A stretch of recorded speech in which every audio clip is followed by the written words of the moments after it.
So if you have intentionality, you take action towards what you want, then you will attract what you are thinking about and talking about.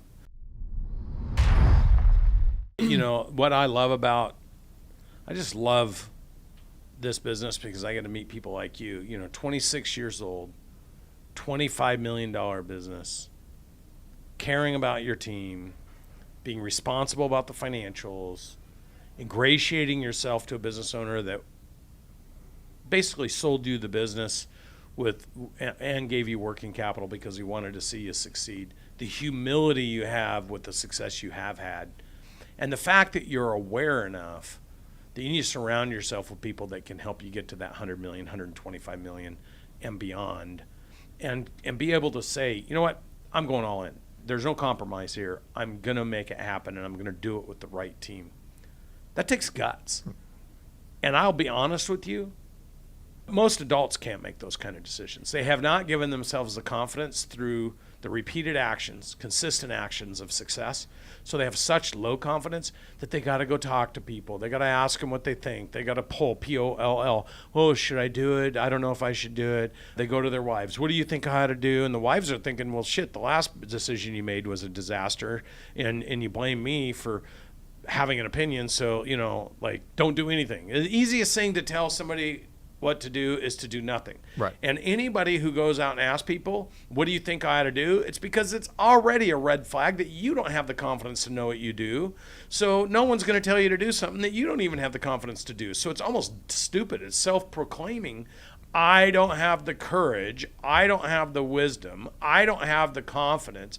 I don't have the intellect to make a good decision, so I want to poll everybody to see what they think I ought to do to make sure everyone agrees. I don't go to my employees and ask them where I should be strategically investing or what next business line we should bring into the business. I don't ask Natalie if I'm going to go buy a property to put a corporate office in there because that's my expertise. And everyone around me knows it's my expertise. What I go to my team for is when I know I don't know something and I need guidance, advice on their perspective. Right. But if I'm going and asking them what they think I should do, then they're going to tell me you shouldn't do it because they're not me.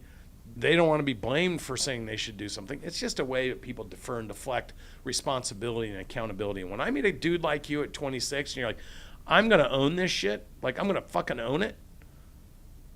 And if anybody's listening to this and you don't own your shit, shame on you.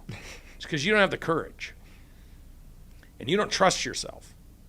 This is what, when you trust yourself, this is what it sounds like.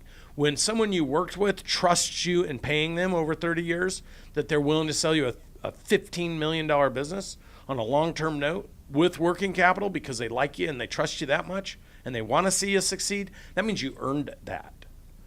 And for business owners listening to this, and you don't have that in your company, it's law of attraction. It's because you're not attracting guys like this into your business. You're not connecting with people and giving them the confidence they can succeed with you.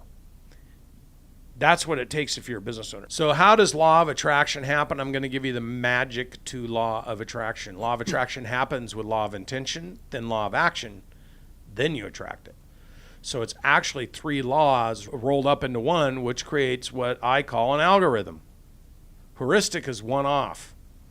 Algorithmic is a combination of to create some kind of predictable result. So if you have intentionality, you take action towards what you want, then you will attract what you are thinking about and talking about. There's no other way for it to happen. Otherwise, it's just randomness.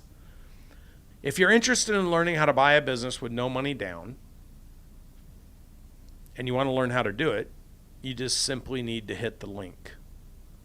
You need to DM. You need to call. You need to subscribe. All those are versions of being involved. So the first thing is you got to get involved. Second thing is nobody wants to work with someone who's not a good person. This dude, he's a great guy. We prefer working with remarkable people. You want to have advantages given to you in life? Be remarkable. Be intentional. Don't try to take. Give first. John Maxwell talks about if you want a hand, you got to give one first. So what could you do for somebody else that owns a business right now that desperately wants their legacy to live on beyond them, They want the thing they built to flourish and succeed. They want the teams that they've put in place to have somebody who honors them and treats them well and protects them and creates more opportunity for them. How do you put yourself in play to be that person? And if you don't know what that person looks like, then you should say, how do I learn to become that person? Lots of good questions here for people that want to own a $25 million business and create substantial, opportunistic net worth, generational potential net worth for their family. This is what it sounds like. This dude is what it sounds like.